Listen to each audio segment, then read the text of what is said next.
sea, esto es esto y tercer parcial tenés. Ahí está. Ahí va. Es un mix entre esto. ¿Entendés?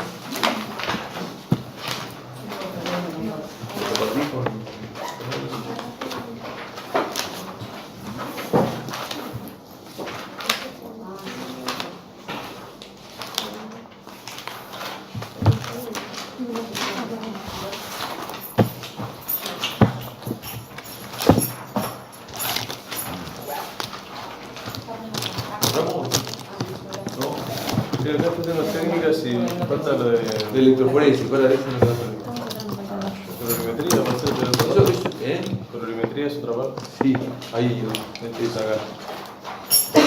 Escúcheme, esta clase no se puede colgar. O sea, ¿estás adentro o estás afuera? Así no. Esto va a entrar en su mayoría como yo. O sea, yo sé que están deseosos de que llegue el Krebs y la alcohol, todo es eso, ¿viste? Pero no. Esto es más importante. Pero pará, si tenemos un poco de imaginación y lo entendemos, no hay mucho más para agregar. O sea que vos vas a leer un Joyce y si lo entendiste, vas a buscar y lo vas a encontrar relajadamente. ¿Puede ser?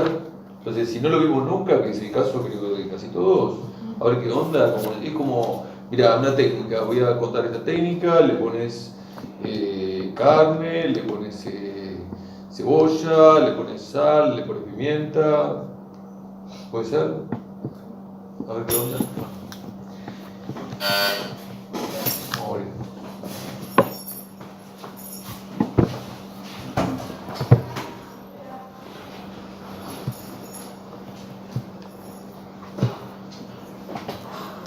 Metáfora que mete me mata.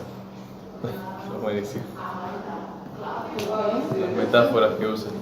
El pibe trabajando, la pala, la carne. Tremendo. Me sirve igual la de los boletos con la sal. Qué buenísimo. Hola, buen día. ¿Estás bien ahora? Sí, ahora sí. ¿A dónde puedo? Ahí se trata de mandar. ¿Qué tenés? ¿Tenés algo que lo compartí? No me acuerdo los nombres de nadie. Ah, bueno. Con Facundo. Yo no compré el del resumen, tengo eso, pero puedo comprar hoy. Ok. Porque Y el tengo tercero. el tercero en casa. Bueno, compartí con él. No es Bueno. que no sirve esto, sí puede servir. Pero hay que completar con otras cosas. ¿Dale? Ok. Bueno, vamos a ver. ¿Hasta el tercero hiciste vos? No. ¿Parcial? No. Bueno, son las técnicas. No se vio, nadie vio esto. Ujú. No te hagas problema. Nadie Mejor. Estamos Todos en la misma. están 0 kilómetros. Están todos. Aunque hayamos hecho el tercer parcial, nadie dio bola. Nadie le dio bola, pero no se puede colgar. Bueno. Podés colgar el Krebs. No van a colgar tampoco, pero esto no se puede. De las 80 preguntas puede ser que 20 sean de la clase de hoy. Es mucho. ¿Está bien? No es difícil. Preparen sus celulares para grabar. Bueno, dale.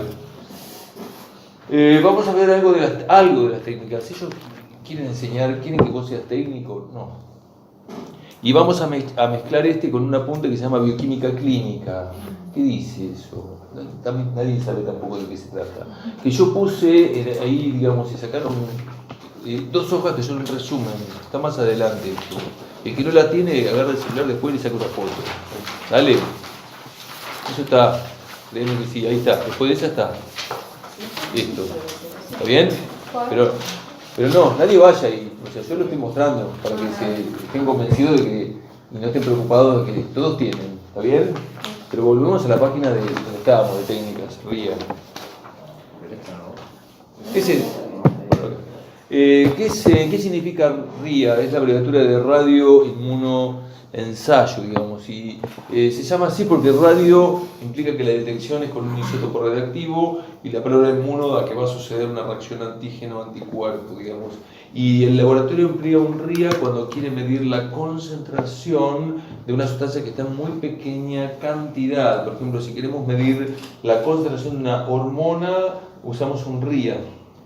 Por ejemplo, ¿no? O puede ser otra molécula que no sea hormona, pero que esté en una cantidad mínima en sangre, una cosa así, ¿no es cierto? es un método competitivo y esto es, lo que voy a decir ahora es una regla general para cualquier medida.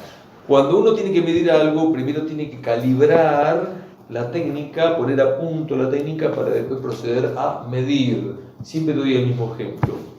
Si tenemos que pesarnos en una balanza, el tipo que fabricó la balanza la calibró, este es 10 kilos, este es 20, este es 80, etcétera, la puso en algún lugar, la vendió y después nosotros nos paramos y esa es la medida. Hay que calibrar el método para después medir en esta y en todas las técnicas, siempre.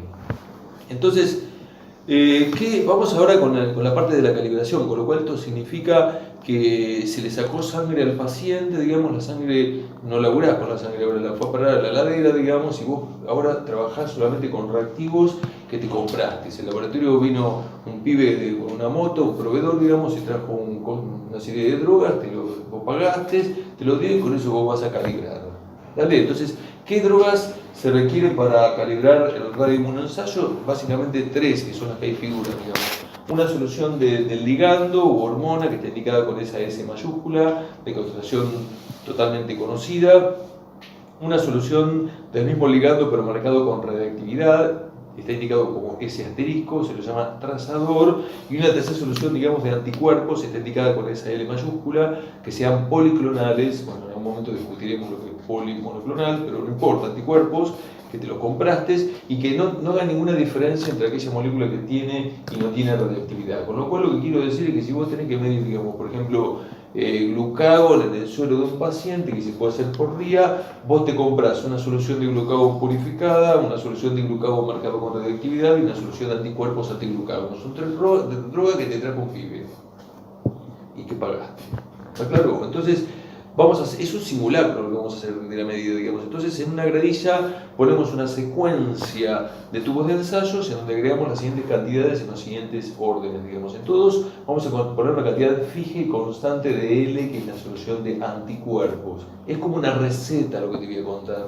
Pensarlo de esa manera, una cosa así, no hay que entender nada, o vamos a ver después, digamos.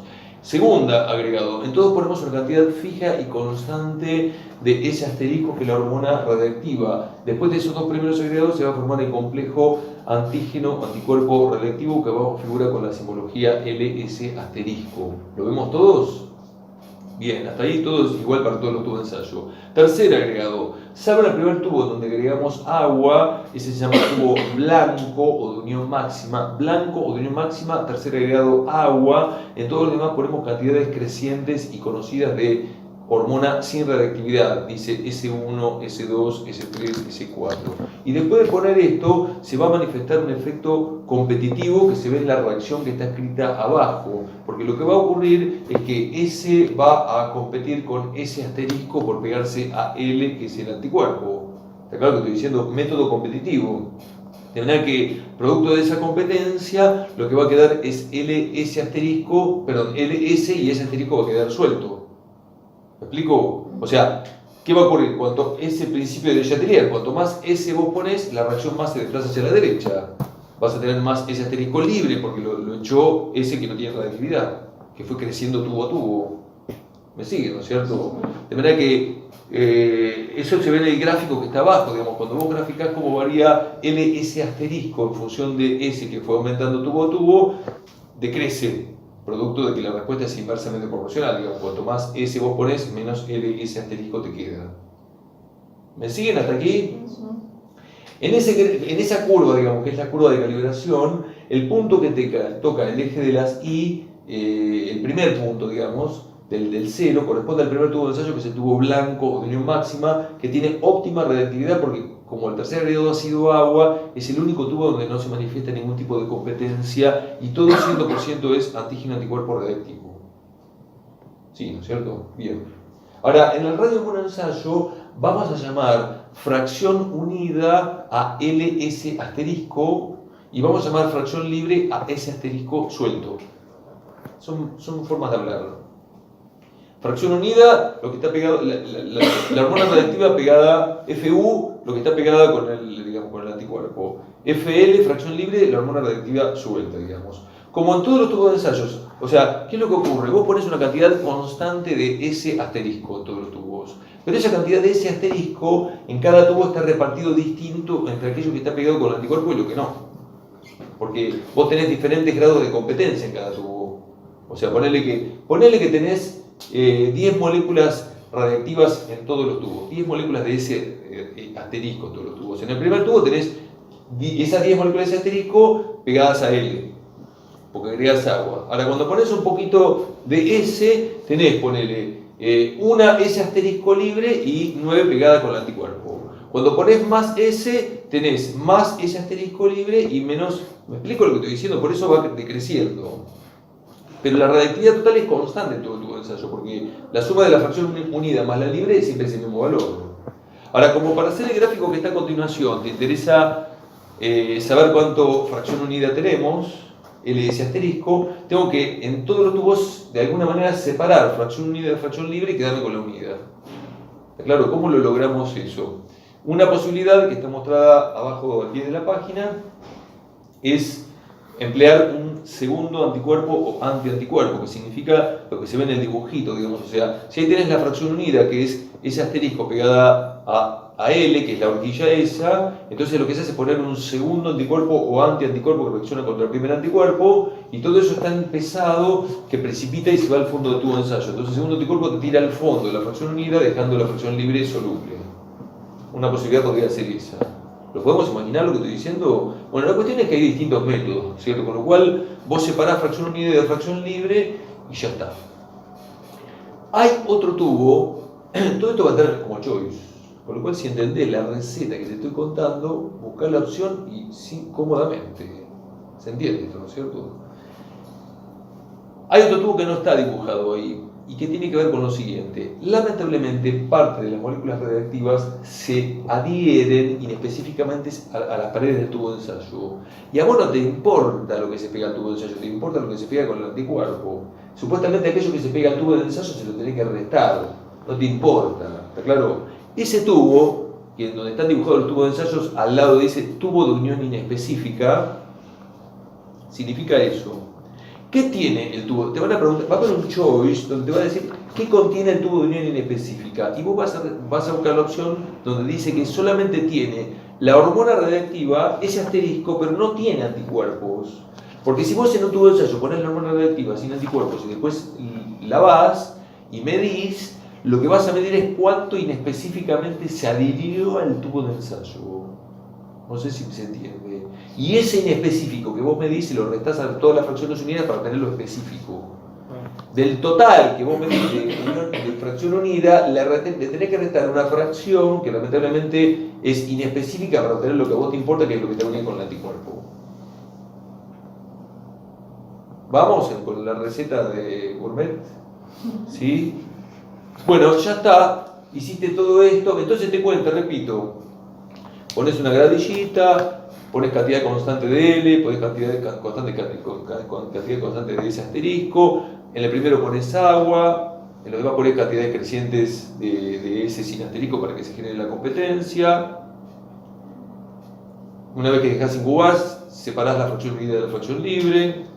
A la fracción unida, que es la que le restás el inespecífico, y tirás los puntos y te queda eso, que es la curva de calibración del río. ¿Puede ser todo así la secuencia? O sea, el tubo en específico es un tubo específicamente para medir lo que se pega. O sea, Es se aquel pone tubo todo y que se lava, digamos. Sí, es aquel tubo que te va a descontar lo que no se pega al anticuerpo. Que si no se pega al anticuerpo, se pega a la pared del tubo.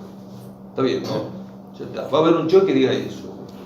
¿Puede ser? Entonces ya tenés calibrado esto. Con lo cual, ahora que tenés calibrado, procedemos a la medida. Ahora trabajamos con la sangre de la persona. Da vuelta a la página. Que significa lo siguiente, digamos. O sea, el otro tubo separado, pones la misma cantidad de L que pusiste en la calibración. Como segundo agregado, pones la misma cantidad de S asterisco que pusiste en la calibración. Y el tercer agregado, claramente, es el suero, donde hay una cierta cantidad de hormona que queremos averiguar. ¿Está claro? Es lo mismo, pero como tercer agregado, ¿qué vas a poner? El suero, ¿no? Se genera la competencia, separas la fracción unida, también le restás el inespecífico y después se interpola. Miramos todos, perdón, miramos, ¿qué es interpolar? Interpolar significa, mira, Tenemos la curva de calibración preparada, entonces si la fracción unida de la muestra donde está del suelo del paciente dio este valor del eje de la SI, toco la curva, bajo y de esa manera averiguo cuánta hormona debió haber en el suelo de la persona. O sea, jamás nunca hubiera podido determinar esto en el suelo del paciente si no hubiera calibrado previamente. Con lo cual, obligatoriamente tengo que hacer la curva de calibración para después proceder a trabajar con las muestras, interpolar. Entonces, te doy un ejemplo, o sea, por ejemplo, no sé, estás en el hospital de clínicas y de repente tenés que medir TSH de un paciente que se mide por RIA, ¿no es cierto? Entonces, ¿qué es lo que? Hay 2000 muestras. No sé, un hospital que es gigante como este, digamos, de repente hay 2000 muestras de los pacientes que llegaron a la mañana para sacarse sangre, más lo que toda la banda de gente que está internada, ¿no es cierto? Entonces, el laboratorio del hospital, digamos, hace una calibración, que es eso que está ahí, de TSH, y hace pasar, eso lo hace una máquina hoy en día, digamos, o sea, hace pasar cada muestra. La muestra del paciente 1 tiene tanto, la paciente 2, y así sucesivamente. No sé si se entiende lo que estoy diciendo, ¿no? Lamentablemente la curva de calibración hay que hacerla siempre. Porque alguien podría pensar, bueno, haces una curva y al día siguiente que tenés que volver a medir, te sirve. No porque los reactivos con los cuales se trabaja, los reactivos biológicos son como los alimentos, tienen fecha de vencimiento, o sea, la calidad de las drogas va variando día a día.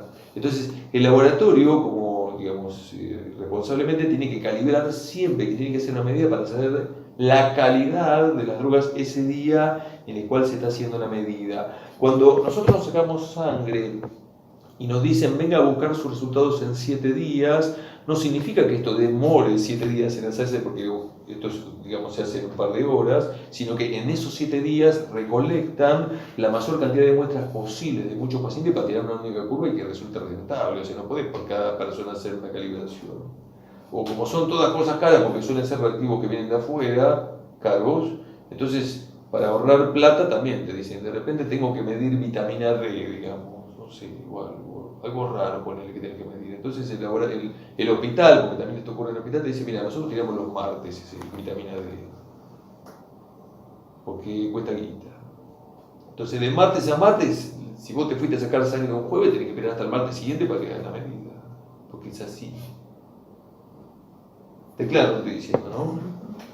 La regla general es que cuanto más tiempo tardan los tipos en darte el resultado, más guita quieren ahorrarse. Y menos muestras procesan. Cuanto más volumen de muestras se procesa, más rápido el todo. Pero cuanto menos te entra, digamos, decís, bueno, la guita la tengo que compensar haciéndote esperar más. ¿Se entiende como el cuento este, ¿no es cierto? Bien.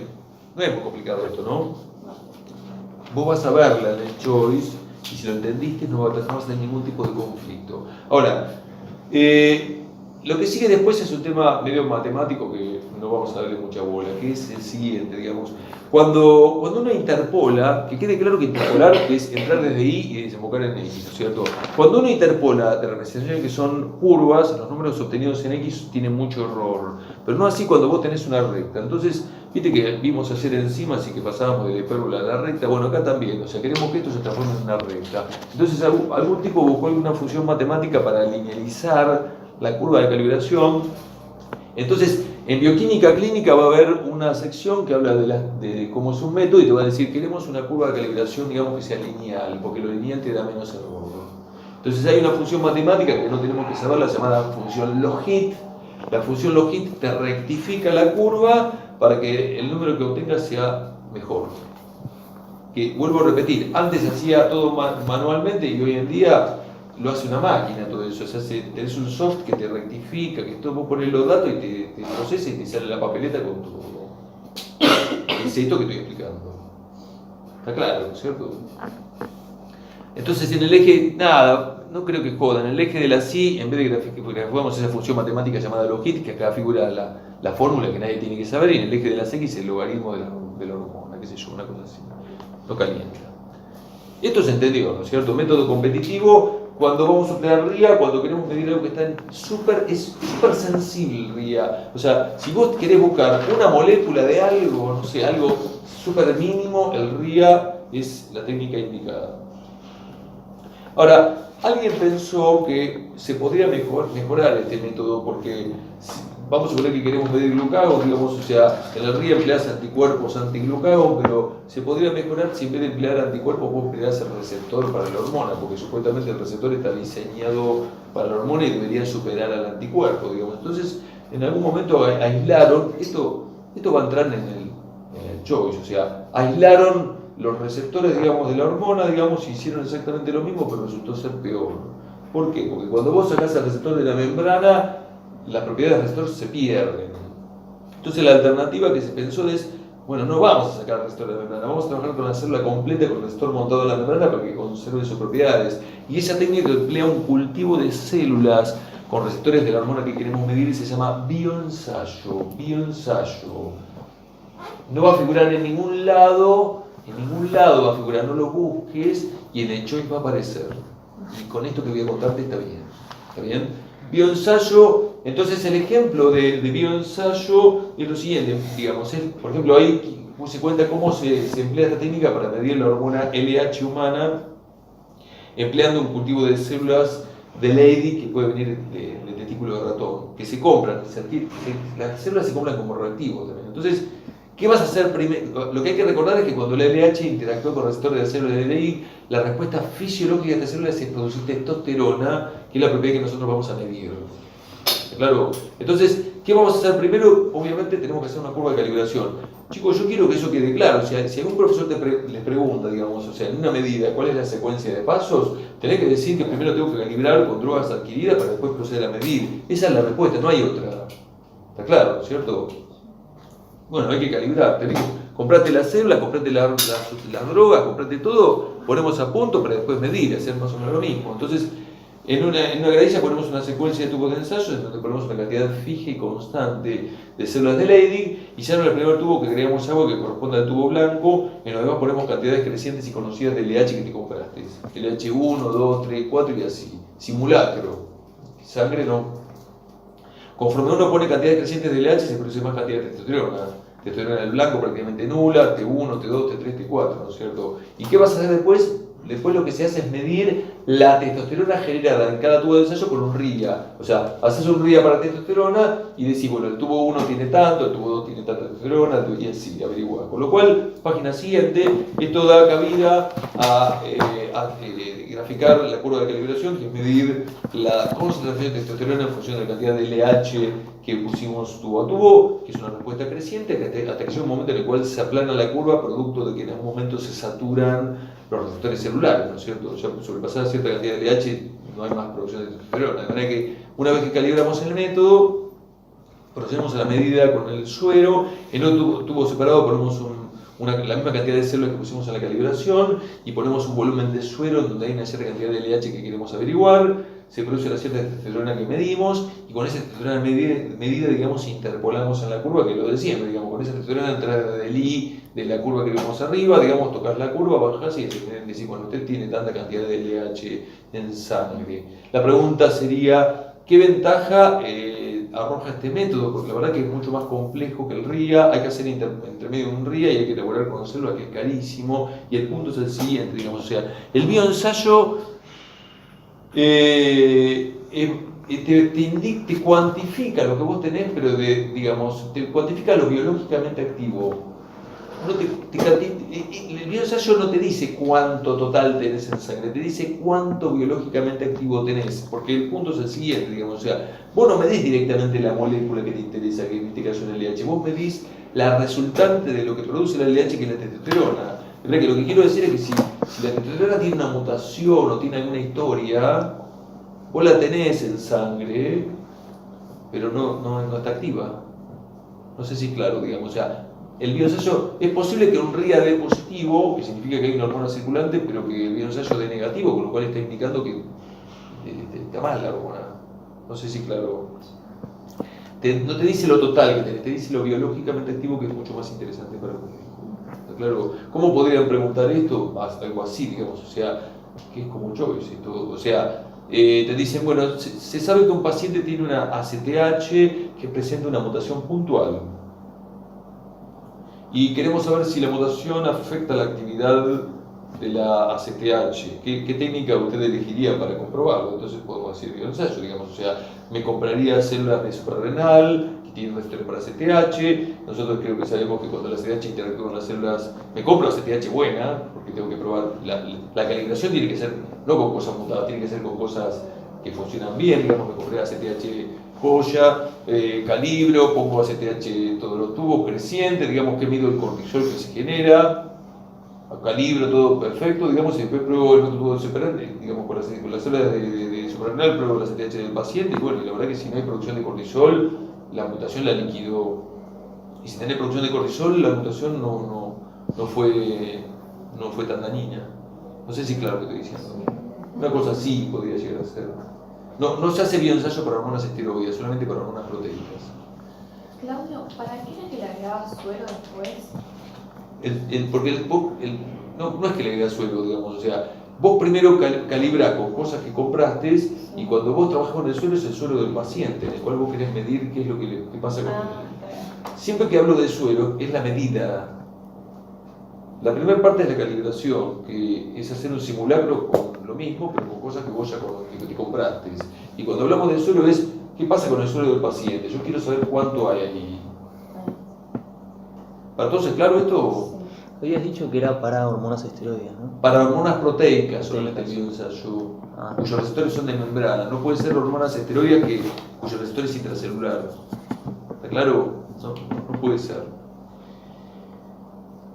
El tema de técnicas es o una pesadilla, si vos no entendés nada y querés memorizar la información, no sirve, o es una bendición, porque la verdad que si vos entendiste toda la historia de la recetita, ya está, digamos, o sea, buscás A, B, C, no, es esta. Lo entendiste, surge naturalmente. No sé si es claro lo que estoy diciendo, con lo cual, si van a ser como 20 en el coso de todo esto, bueno, sí, dijimos lo que las dos clases anteriores lo respondamos con esto, O sea, ya está, o sea, no hay alternativa. Vamos ahora al siguiente método, que es la fotocalorimetría. Entonces acá hay un aparato llamado fotocalorímetro o espectrofotómetro, es lo mismo. Esto puede estar un cacho en el primer parcial y en el tercer parcial también hay un poco, digamos, pero no importa. Porque se hace un trabajo práctico en el primer parcial, que es el de enzima, que lo vieron, porque no lo hicieron, digamos, y en el tercer parcial no entró, pero después hubo una opcional que había que ir, y bueno, no importa. Entonces acá vamos a medir la concentración del soluto a través de su color. La sustancia es coloreada y con el color yo puedo saber qué concentración tiene la sustancia, pero el color es de baja sensibilidad, con lo cual, contrapuestamente al día que medía cosas ínfimas, con el color necesita que la molécula esté en alta cantidad. El color o la fotocolorimetría es la técnica que se emplea para medir la rutina que nos podemos hacer, para medir glucosa, colesterol, triglicéridos, bilirrubina, cuerpo cetónico, todo eso. ¿Está claro? Todo eso con el color está bien, digamos. Entonces, el aparato fotocolorimétrico tiene las siguientes partes y funciona así, digamos. O sea, en una de las paredes del aparato hay una lámpara. Esa lámpara irradia un haz de luz que pega en una cubeta que está en el medio. Esa cubeta contiene una solución coloreada de la sustancia cuya concentración queremos averiguar. Y vamos a llamar con I sub 0 a la intensidad de luz que incide sobre la cubeta. Parte de la luz que llega a la cubeta, parte de esa luz es absorbida por la solución y eso lo llamamos como I sub A, que es la intensidad de luz absorbida, y lo que no se absorbe por la solución pasa de largo y lo llamamos como I sub T, la intensidad de luz transmitida que del otro costado, en la otra pared, es capturada por un detector, ¿no es cierto? De manera que podemos hacer una especie de balance y decir que la luz que se dispara, que es I sub 0, se reparte entre lo que se absorbe y lo que pasa de largo, ¿no es cierto? Y la gracia del experimento es que cuanto más concentrada sea la solución, más luz va a atrapar, como si fuera un filtro de luz, ¿no es cierto? Y menos va a llegar al detector. Cuanto menos luz te llega al detector es porque es más concentrada la solución. ¿Se entiende? Es una cosa así, ¿no es cierto?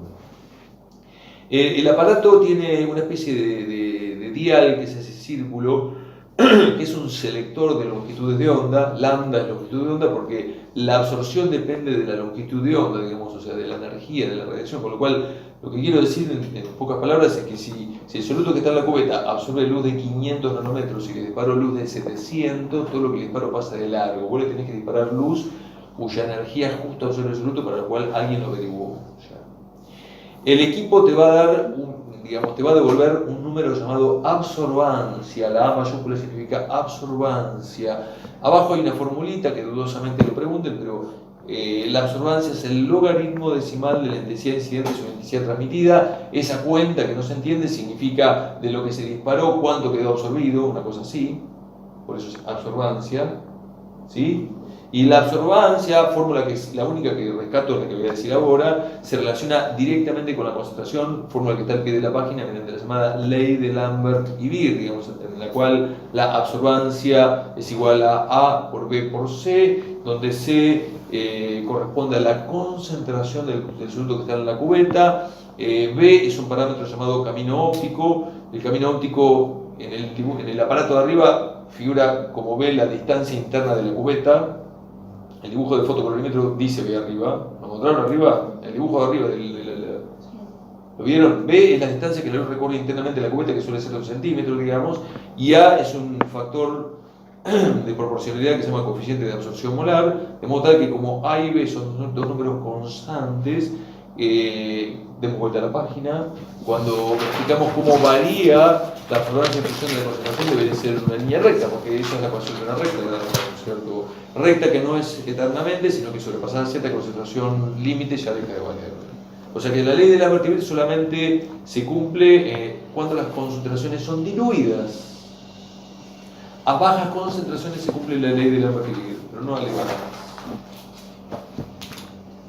¿Está claro? Entonces yo hago la siguiente pregunta. A ver qué se les ocurre. Supongamos que vamos a medir glucemia del paciente, glucosa. La glucemia estándar está entre 70 y 110 miligramos por ciento y después el diabético puede tener mucho más. Pero vamos a suponer que la ley de Lambert y Beer solamente sea lineal hasta 5 miligramos por ciento. No sé si claro. Hasta 5 sirve la ley de Lambert y Beer, pero los pacientes tienen una glucemia muy por arriba de eso. ¿Qué debería hacer el laboratorio para poder laburar con la ley de Lambert y Beer? Diluirla. Claro. Ni bien llega la sangre al laboratorio, se extrae y se obtiene el suero después de la coagulación, lo diluyen. Le pegan un saque de dilución terrible. Ahora, cuando determinan la concentración, ¿acaso es la concentración del paciente esa? No.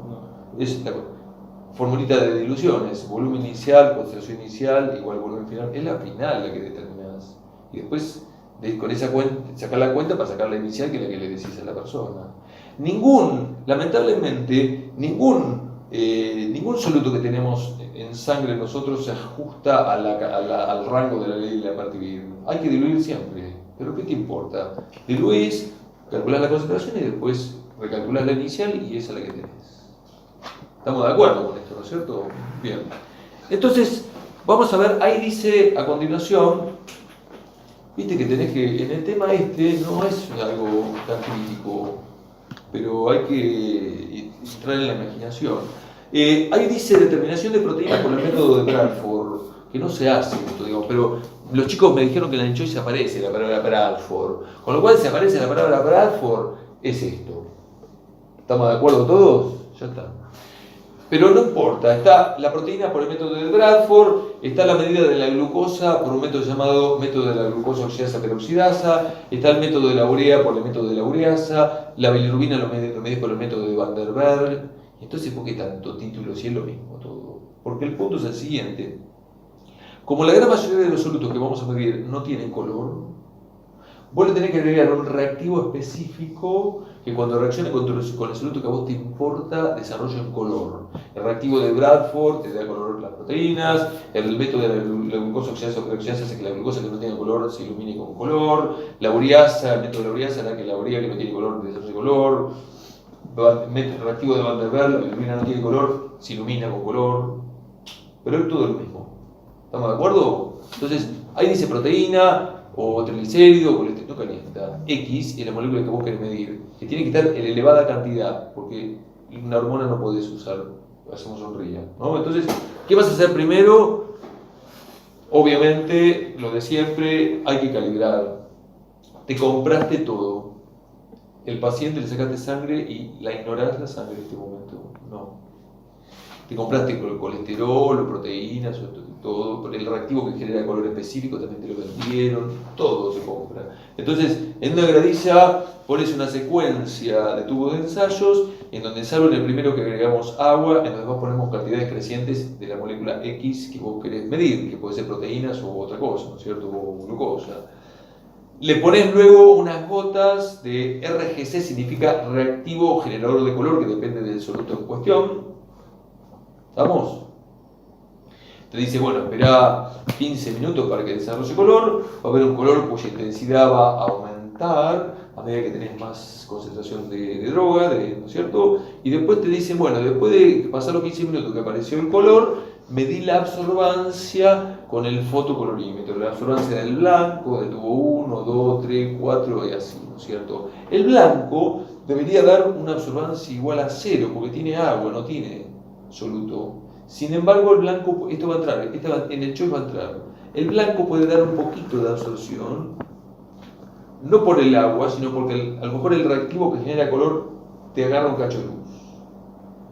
Nuevamente, lo que mide el tubo blanco es la absorción inespecífica debido a algo que no sea tu soluto X. ¿Qué vas a hacer con la absorbancia del blanco? Si la tenés que restar a todas las demás absorbancias, retener la absorbancia específica o corregida, algo que ya hemos visto. No sé si es claro esto. ¿Lo repito? Hay un tubo que tiene agua y que cuando yo lo pongo en el aparato me da un poco de absorbancia. ¿Quién está absorbiendo? El reactivo. Y claro, pero yo quiero que me absorba mi soluto, no quiero que me absorba el reactivo. Lo restamos esa parte, así nos quedamos con lo que absorbe el soluto mío. ¿Puede ser lo que estoy diciendo? En el laboratorio no se hace manualmente eso, se hace esto. Se calibra el equipo con el tubo blanco. O sea, vos pones el tubo blanco y llevas la escala a 0. Con lo cual, al hacer pasar los restantes tubos, ya el propio equipo le está restando el blanco porque tu 0 es el tubo blanco. Que es una resta en definitiva, ¿no? ¿Está claro? ¿Me siguen? Lo lamento esta clase. Pero no se puede negociar. No se puede. Puede ocurrir que las otras cosas no entren. Esto va a entrar, es una certeza. Pero yo entiendo que si va a ser con esta serenidad que vamos a tomar todo, va a estar todo tranquilo. Está claro lo que estoy diciendo. Yo voy a hacer hasta el martes por lo menos clases horrendas. Todas clases que se cuelgan. Van a ser todas estas. Tiene que ser. Bueno, la cuestión es que vos ya calibraste, tirás los puntos sobre ese par de ejes que lo tenemos ahí, después de restarle el blanco, tenés la recta, los puntos que se salen de la recta no le das bola porque ahí no te interesa, y después procedes a medir, ahora sí laburás con el suero, ¿no es cierto? Entonces, o la orina, no sé, el suero, claramente. Entonces, le pones un volumen de suero, que lo diluiste porque vos querés entrar en la recta, le pones el reactivo que genera color, le medís la absorbancia que le restás también el tubo blanco y después interpolás, que es siempre lo mismo, entrar desde ahí, tocar la recta, bajás y sabes cuánta concentración del soluto tenés. ¿Está claro esto? Pregunta para todos. Es siempre lo mismo, por lo tanto. Muy parecido, ¿no? Bien. Mi pregunta es esta, porque el apunte lo tira. O sea, suponete que yo para medir glucosa tengo dos reactivos. El reactivo A, que te da una curva de calibración que puede ser esta, y el reactivo B, que te da una recta de mayor pendiente. ¿Me explico? ¿Qué reactivo es más sensible? ¿El que te da más pendiente o el que te da menos pendiente? ¿Para qué es más sensible? Claro, bueno, quería llegar a eso. Lo digo yo. Más sensible significa... Bueno, hay que decirlo, digamos. Más sensible significa que mínimas variaciones de concentración dan una señal visible. ¿Se entiende? O sea, ¿qué es más sensible? ¿Aquella que me da una pendiente más chata o una más inclinada? Sí, claro. Que es lo que acabo de decir recién, digamos. O sea, si tengo una recta súper chata, qué sé yo, si es 5 o si es 6, es lo mismo. Pero si la pendiente es elevada, yo puedo distinguir entre el 5 y el 6. Cuanto mayor sea la pendiente del curvo de calibración, más sensible se torna el método. Está claro, que lo va a decir el apunte de bioquímica clínica. El apunte de bioquímica clínica están subidos los PowerPoint en medicina virtual, con lo cual yo le vería alguna cosa que está ahí. O sea, me centraría en esto y vería algo a ver qué tira, pero ¿qué es esto? Está claro, ¿no es cierto? Bien, vamos a la página siguiente y vamos a ver el método de ELISA. Yo quería decir, nadie tiene el tercer parcial, no tenemos, ¿no? ¿O vos tenés algo? No. ¿O ¿eso es tercer parcial? Déjame ver una cosa. En el apunte de teórico, que todavía no hemos visto nada, bueno, puedo parar ahí, qué sé yo. Lo del emo no está acá. No sé si en ese o en el segundo. Bueno, pará. Parece que... Bueno, pará. En este. Sí, pero está acá. O sea cuando yo lo voy a recordar cuando veamos emo, pará. Porque estas huevadas, por ahí la pregunta. O sea, ¿cómo hace? Porque en el TP del tercer parcial supuestamente debió haberse hecho la medida de glucosa y de urea por este método. Pero ¿cómo hace para que la glucosa y la urea que no tienen color desarrolle color? Entonces eso está contado acá, digamos, o sea, que cuando lleguemos lo van a ver esto. Por ejemplo, para la glucosa está el método de la glucosa oxidasa peroxidasa, que significa lo siguiente, digamos, la glucosa que no tiene color, cuando vos le pones la enzima glucosa oxidasa o GOD, da como productos ácido glucónico y agua oxigenada, y la agua oxigenada que sale de esta reacción es agarrada por la segunda enzima que es la peroxidasa, que con reactivos hace que parezca un color. Son dos reacciones acopladas. Esto mismo está en las tirillas reactivas. La tirilla reactiva para orina tiene todo esto en el papelito, de manera que cuando vos mojás la orina, si aparece el color es porque hay glucosa. Una cosa así. Pero acá para la fotocolorimetría, ¿no es cierto? Y la urea tampoco tiene color. ¿Cómo hace para que desarrolle color? Pero yo va a estar esto, digamos. Nadie tiene que explicar nada, digamos. La urea por la enzima ureasa da amoníaco, y el amoníaco con una serie de reactivos también da color. Otra cosa que quiero decir. En el TP del primer parcial, para medir los parámetros cinéticos de la ureasa que hemos visto ayer, o sea, hay que hacer los gráficos de producto versus tiempo. Vimos hacer eso. Y el producto de la decomposición de la urea por la ureasa es amoníaco. O sea, se mide amoníaco versus tiempo.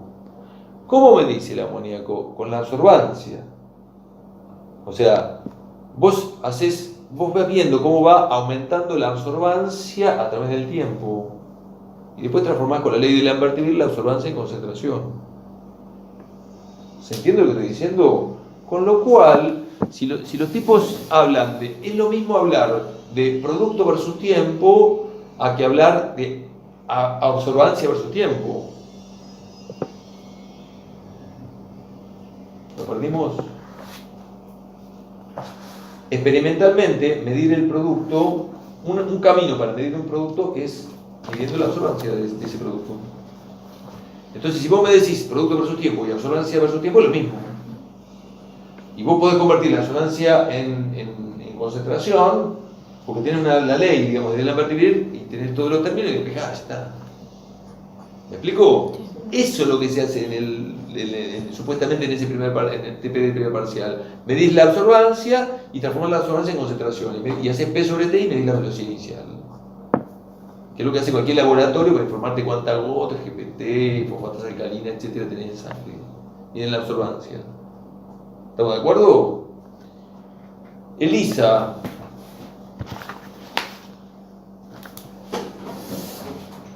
EIA. ¿Hasta ahora estamos? ¿Qué significa la sigla EIA o ELISA? Enzimo inmunoanálisis. O sea, enzimo implica que la detección es mediante una reacción enzimática, e inmuno a que ocurra una reacción antígeno-anticuerpo. Comentario. En el ELISA, el laboratorio compra también una especie de plaqueta vinílica llamada polijugueta, que tiene pocitos pequeñitos, donde esos pocitos en el fondo tienen adherido un antígeno o un anticuerpo. Generalmente tienen adherido lo opuesto a lo que queremos hallar. Por ejemplo, en el laboratorio se cuenta, lo que se pretende es averiguar si en el suero de un paciente hay anticuerpos para Chagas, Trypanosoma cruzi. Entonces, si yo estoy buscando anticuerpos, yo tengo que partir de la policubeta donde cada pocito tiene adherido el antígeno del parásito. Ya me lo compré. ¿Estamos de acuerdo? Me viene todo el kit, que es un paquetito, tiene la policubeta que la pongo en la mesada y me vienen 3 reactivos, son 3 pomitos que los pongo acá y que te voy a decir para qué sirven. Entonces, miramos esto, a ver, llegamos la vista, a ver acá. Receta también, receta. El primer paso, que es adherir el antígeno en la policubeta, nosotros no lo hacemos, lo hace el laboratorio que te lo fabrica esto. No hacemos este paso, empezamos del segundo en adelante, ¿no? Vos tenés esto y ponés un poco de suero del paciente, en donde querés buscar los anticuerpos. Si el anticuerpo está, se va a generar reacción antígeno-anticuerpo y después se hace un primer lavado, retirando todo aquello que no se pegó. Pero yo no veo nada. Yo no sé si pasó o no pasó esto. Es invisible a mi vista de momento. Puede haber ocurrido como no, depende de si esto está o no está. Sigo adelante. Después de este primer lavado, de los 3 pomitos que tengo acá, pongo el primero. Hay una etiqueta que dice conjugado. El conjugado es un segundo anticuerpo o antianticuerpo que se pega contra el primer anticuerpo y que tiene unido covalentemente una enzima. Un anticuerpo comercial que me vendieron. Bueno, la cuestión es que si pongo una gota de conjugado, si el primer anticuerpo se adhirió y sobrevivió al primer lavado, el conjugado se va a pegar a él y con el segundo lavado el conjugado no se despega. Pero yo quiero decir que si el anticuerpo que yo estoy buscando no existe, el conjugado no va a tener a quien adherirse y el segundo lavado lo despide. O sea, que te quede o no te quede la enzima o el conjugado dependerá que el primer anticuerpo que yo estoy buscando esté o no esté. Pero no lo sé, no veo nada todavía. Después de este segundo lavado, pongo el segundo pomito donde dice sustrato. Es un sustrato que es específico de la enzima y la enzima transforma el sustrato en un producto que tiene un colorcito. Ya algo veo, ya tengo algo metida, como que me parece que funcionó, porque hay algo, ¿está claro? Pero no mucho. Y te dicen, ponele a 15 minutos, todo se hace a una temperatura constante, porque es una enzima esto, ¿no es cierto? A 15 minutos, ponele el tercer pomito que dice solución de stopper. Stop significa a ese tiempo tenemos que detener la reacción, seguramente desnaturaliza la enzima, ¿está claro? Se para la reacción. Todo el laboratorio tiene que parar la reacción al mismo tiempo. Y la solución de stop sí magnifica mucho más el color del producto generado. Ahí veo un color estridente. De manera que la observación del color al final de todos los agregados indica que este anticuerpo está presente, digamos, con lo cual la respuesta ha dado positivo y la respuesta es directamente proporcional. Cuanto más anticuerpo vos tenés de partida, más color vas a visualizar al final del experimento. ¿Esto queda claro? Pregunta. Imaginemos que yo me equivoco, que yo pongo el conjugado cuando hay que hacerlo, pero me olvido de hacer este segundo lavado. Yo estoy distraído o alguien le habló, no sé. Yo pongo un conjugado, estoy convencido que lavé, pero no lavé nada y al toque pongo el sustrato y todo lo que sigue. Me olvidé de hacer el segundo lavado. La pregunta es, al final, ¿veré o no color? Sí. Un color estridente. Todo el conjugado va a quedar independientemente de que el primer anticuerpo exista o no. Toda la enzima va a haber un color mortal. ¿Está claro? Se llama falso positivo. Me da positivo, pero no lo es, no lo sé. Es el problema de las técnicas, los falsos. Un falso positivo significa que me dio un resultado positivo, pero está mal. Y los falsos negativos, que significa, me dio como que no tenés nada, pero vos tenés. Ese es el problema de las técnicas. No hay la perfección. Está claro lo que estoy diciendo, ¿no? ¿Se entiende esto, no es cierto? Choice. Si querés buscar anticuerpos o antígenos, vos podés invertir los roles. Seguimos viendo la página, chicos. O sea, esto va a aparecer no busquen en ningún lado. Con lo que está acá está bien para el choice que vamos a resolver. Uno puede invertir los roles y buscar antígenos.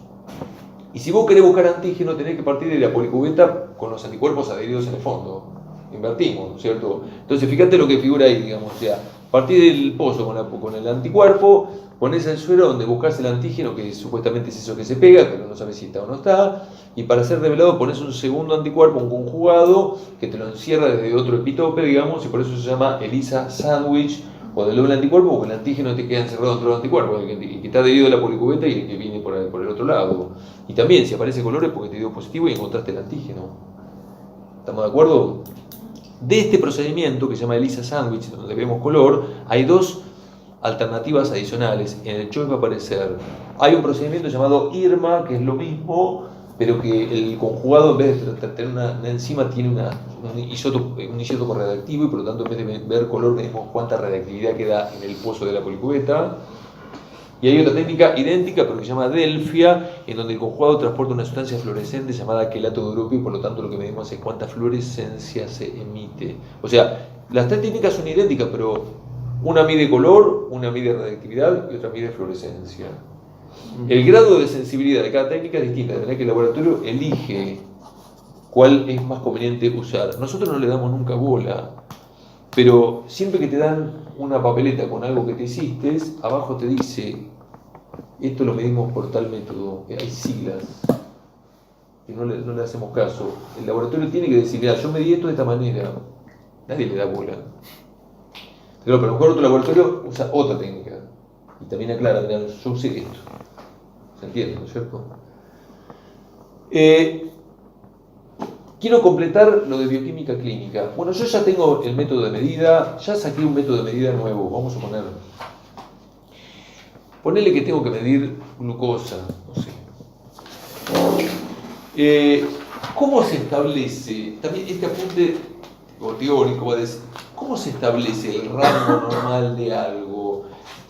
La glucemia está entre 70 a 110 miligramos por ciento. ¿Cómo se arma ese rango? Más o menos así.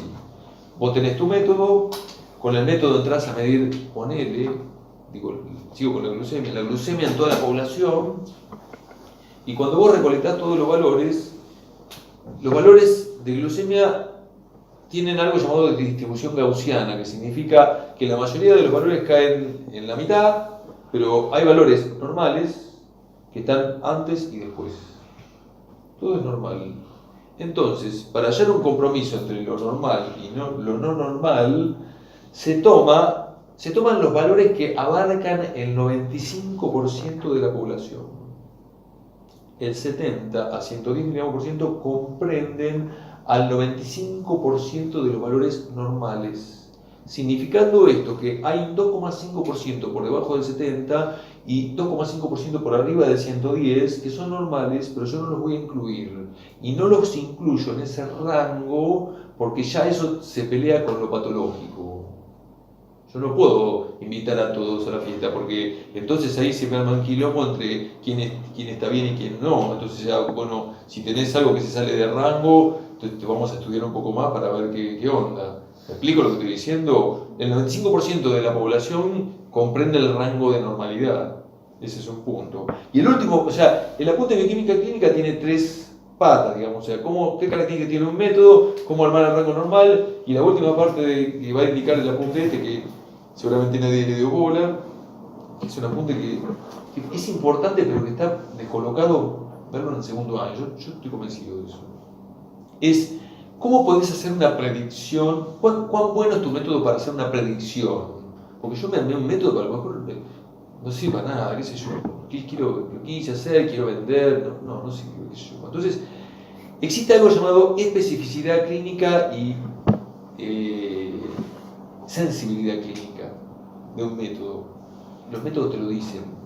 Ustedes van a leer en algún momento alguna publicación, va a aparecer eso. Entonces, yo ya tengo mi método, vamos con los diabéticos. Yo tengo un grupo de gente que es diabética y un grupo de gente normales, o diabética o de una enfermedad. Sensibilidad clínica es la probabilidad de que mi método en la población de los enfermos te dé positivo. ponele que el método tenga un 80% de sensibilidad clínica, que significa que de la población que está ahí, el 80% me lo canta como enfermo y el 20% que yo ya sé que está enfermo y no me lo muestra como enfermo. No existe el método infalible. Hay un porcentual probablemente el método dice, wow, es re sensible, que significa me va a cantar una anormalidad seguro, pero tiene que ser específico, que significa que yo también quiero que la población de los sanos me cante que es sano. Porque puede ocurrir, digamos, que a lo mejor la especificidad, que es hablar de la población de los sanos, sea el 70%. Mira, mentira que el 70% son sanos y el 30% restante no lo son, pero son, yo ya sé que son sanos. Un poco engorroso esto, a lo mejor. Yo tengo que probar mi método de las dos poblaciones, la normal y la que no lo es, y tiene que funcionar en los dos lugares. Y si funciona en lo de los enfermos, hablo de sensibilidad, y si funciona en lo de los sanos, hablo de especificidad. Y yo creo que sea específico y sensible. Ya está, tengo la solución, y si estás sentado en tu escritorio, te viene el número y ya está, se te soluciona el problema. No sé si es claro lo que estoy diciendo. Ahora, existe algo llamado, esto hay que saber, y una cosita más y nada más. Se llama valor predictivo. Yo quiero que el método, si me da positivo, digo, es enfermo. Si me da negativo, quiero que sea sano. Valor predictivo es eso. Valor predictivo positivo, probabilidad de que si da positivo y el paciente no está bien. Y si da negativo, digamos, sea sano, ¿no es cierto? El tema del valor predictivo está supeditado a algo llamado prevalencia, que significa algo, siempre cuento este ejemplo que me parece que se engancha con el ELISA y que es fácil de entender. El Chagas, otra cosa que quiero decir, nosotros no tenemos que saber en esta materia que interpretar un ELISA. O sea, si el Chagas le da un paciente positivo, tiene Chagas. Si el HIV da positivo en un paciente, probablemente sea portador de HIV, digamos. Pero si vos te fuiste a vacunar para hepatitis y necesitas una ELISA, te va a dar positivo porque estás inmunizado.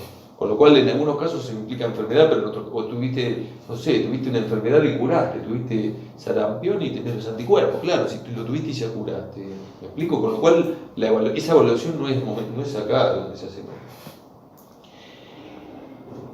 El Chagas es una enfermedad súper endémica en el norte de la Argentina.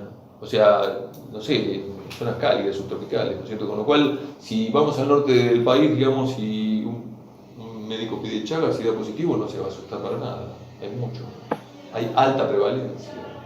Pero si te vas al sur, a Ushuaia, y te da positivo, ¿esto cómo puede ser? Acá no hay. Está la vinchuca, es nula la prevalencia.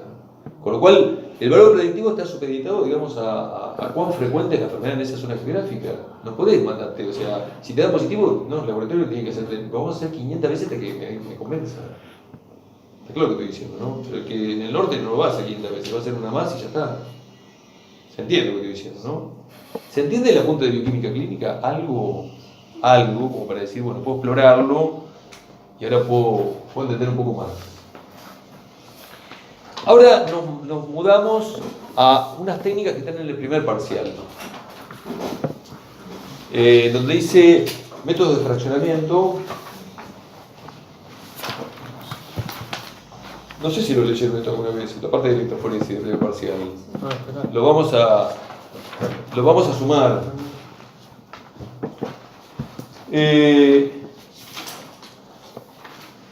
Está abajo en ELISA. Sí, pero algunos tienen los parciales. Bueno, damos vuelta la hoja y vamos a recordar lo que vimos en la clase del 1, chicos. O sea, recordar puntus eléctrico. Recordar que el puntus eléctrico era el pH en el cual una proteína tenía carga neta cero. Y recordar también lo que dijimos, que cuando el pH superaba el puntus eléctrico, la proteína era negativa, y cuando estaba por debajo del puntus eléctrico, la proteína era positiva. Qué bueno que lo aprendimos porque ahora lo vamos a aplicar. La electroforesis es un método que separa moléculas por carga y por tamaño. Cuanto mayor es la cantidad de cargas, más rápidamente se mueve la molécula, pero cuanto más pesada, más lentamente lo hará. Es directamente proporcional al número de cargas y inversamente proporcional al tamaño, la movilidad, ¿no es cierto? Entonces, quiero que recordemos la diferencia que hay entre suero y plasma. donde el suero es el líquido que queda después de la coagulación, razón por la cual no tiene ya el fibrinógeno, porque se transformó en fibrina, ¿no es cierto? Y el plasma es el líquido con anticoagulante, con lo cual contiene aún fibrinógeno. Entonces, el procedimiento para llegar al proteinograma consiste en lo siguiente: se pone una muestra de suero combinada con un buffer de pH 8,6, algo dije y ahora lo traigo de nuevo, digamos. Hay que trabajar a 8,6 porque 8,6 se halla por arriba del punto isoeléctrico de las proteínas de la sangre, séricas. Y en esa condición logramos que las proteínas se tornen negativas para que todas migren en el mismo sentido, que ese es el polo positivo llamado ánodo. Claro, son negativas todas, pero no quiere decir que todas tengan igual cantidad de cargas negativas. Hay una puede tener 500 cargas negativas, otra puede tener 280, otra puede tener 54. Son negativas, pero no todas son igualmente negativas. ¿Estamos? Entonces ahí tenemos un soporte sólido que puede ser un gel llamado agarosa u otro material llamado acetato de celulosa. Sembramos con una pipeta la muestra del suero a SPH, que es 8,6, sabemos que son negativas, entonces en el procedimiento ponemos el polo positivo llamado ánodo en el lado contrapuesto, el lado derecho, el polo negativo o cátodo donde se produjo la siembra, todo migra hacia la derecha. Cortamos la corriente eléctrica, no vemos nada porque las proteínas no tienen color, y después le ponemos una tintura que se pega a las proteínas, y es eso lo que uno conoce con el nombre de proteinograma electroforético, en donde la proteína que más avanzó corresponde a la albúmina, y después aparecen las globulinas que son alfa 1, alfa 2, beta y gamma globulina, ¿cierto? Si hubiera hecho este mismo experimento, digamos, pero empleando plasma, vería exactamente lo mismo, pero entre beta y gamma aparecería una banda extra que corresponde al fibrinógeno que en el suero no está. ¿Está bien?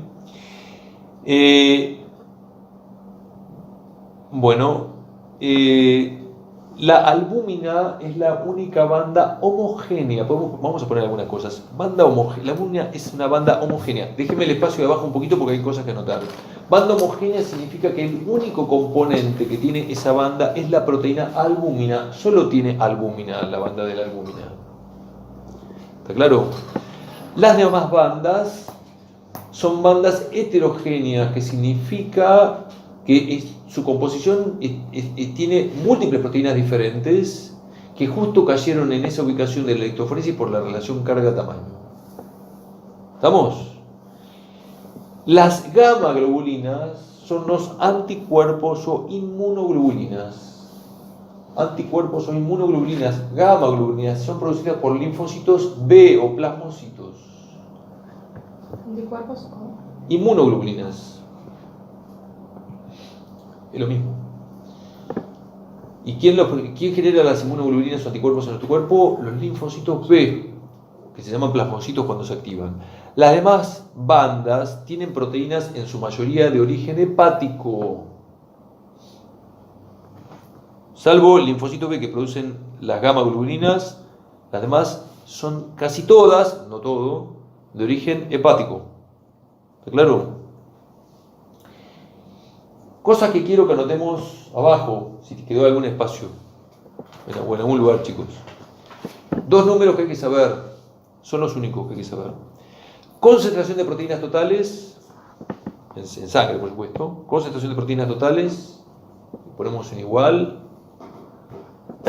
y los valores son 6 a 8% peso en volumen.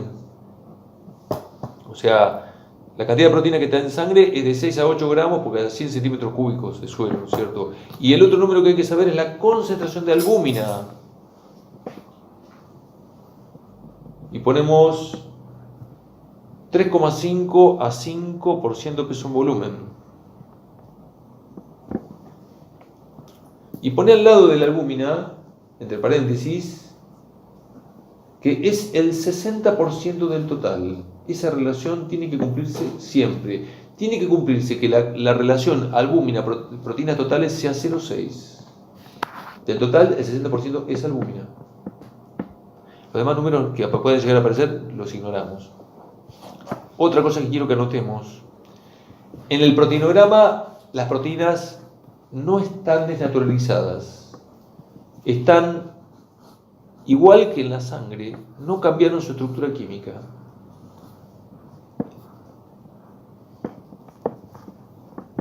Está claro lo que estoy diciendo, ¿no? La albúmina es la que más migró porque cumple ambos dos requisitos. Es la que tiene mayor número de cargas negativas y es la más pequeña. Por eso fue la más veloz. ¿Está bien? Entonces, mira, si avanzamos, aparece esta hoja y atrás aparece esto, chicos. Hay que saber. Si sos regular también tenés que saber. Si sos regular te pueden preguntar. Es raro, últimamente no vienen tomando esto, en el show va a estar. Está. O sea, hay 5 casos clínicos. Dice acá, cirrosis hepática, mieloma múltiple, síndrome nefrótico, infección crónica, infección aguda, y te muestra cómo cambian las bandas en cada patología. Entonces, seguro va a haber en el choice una situación que te dice, bueno, en la cirrosis hepática pasa lo siguiente, marque la opción correcta. Hay un descenso de la albúmina con un aumento de la banda beta y gamma que se hayan fusionadas. Que está aplicado atrás igual todo esto. Nadie tiene que saber por qué cambian así las bandas en este momento de la carrera. Simplemente tiene poder diagnóstico esto. Vos ves y decís esto se asemeja a lo que ocurre en mieloma múltiple o en síndrome nefrótico, etc. ¿Está claro? He visto en los exámenes también que te hacen dibujar los proteinogramas. Sí, claro, bueno, pero no hay que. Si sabes cómo están las bandas, mandás algún garabato y pones una flecha para arriba y para abajo indicando cómo cambiaron, una cosa así. No tenés que hacer algo muy. Hay otra parte de proteínas que la vamos a ver cuando se vea lipoproteínas y están los lipidogramas. Este tema no se agota acá. Cuando veamos lipoproteínas hay que saber dibujar los lipidogramas también. La dejo picando ahí un poquitito. No pasa nada. Puede ser. Comentario que quiero hacer. Los chicos me dijeron que estuvo en el choice. Mieloma múltiple. Mieloma múltiple es una especie de leucemia a base de linfocitos B. Hay un linfocito B que desregula su ciclo celular, está por las nubes en cantidad en sangre, y como dijimos que los linfocitos B producen anticuerpos, va a haber una cantidad de anticuerpos infernal en sangre. Por eso aparece una banda, las gamma globulinas aparecen por las nubes. No sé si lo vemos eso. Y pasa otra cosa. Los anticuerpos, me falta poco para terminar, Los anticuerpos son proteínas que tienen dos tipos de cadenas pesadas y cadenas livianas. Y en el mieloma se produce tal desbande que las cadenas pesadas y livianas no se ensamblan, aparecen sueltas en sangre. Y el punto es que las cadenas livianas filtran el glomérulo renal y van a parar a orina. Es totalmente patológico encontrar proteínas en orina y mucho más patológico encontrar cadenas livianas de anticuerpos. Anda a la página anterior a esto. Esa proteína típica de mieloma múltiple, fíjate que está subrayada, se llama proteína de Benz y Jones. Si en un estudio de orina se determina o se detecta el hallazgo de la proteína de Benz y Jones, el médico ya tiene diagnóstico de mieloma múltiple. ¿Estamos? Bien. ¿Puede ser? ¿Viste cuántas cosas pueden entrar en el choice? No es difícil. Está bueno. Está bueno, pues es interesante. Bueno, pero el tema es que, o sea, no tiene término medio el tema este. No. O empatizás o lo odias, o lo tenés colgando. Pero yo espero que ahora hayamos creado una atmósfera de no crisis, algo como decir, bueno, yo puedo.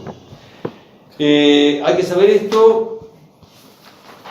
Y otra cosa que aparece, ya termina la clase, es que en el apunte aparece esto, va a entrar en el choice. O sea, vos vas a pasar después del proteinograma, ahora no, está en el apunte que ustedes tienen que tener. Es un tepecto. Que si no lo tienen, te metes en medicina virtual y te bajás la carpetita y lo mirás. Quiero que lo leas esto, O sea, hay que leer lo de las técnicas. Mi sugerencia es que sí, lo de primer parcial sí, que son 4 hojas. Y lo que está en el tercer parcial, ríe y todo eso, pegale un vistazo, porque van a entrar 20. ¿Me explico? Con lo cual yo quiero que ganes esos 20 puntos, más otros 20 que consigas por ahí, un poquito más, ya está. ¿Puede ser?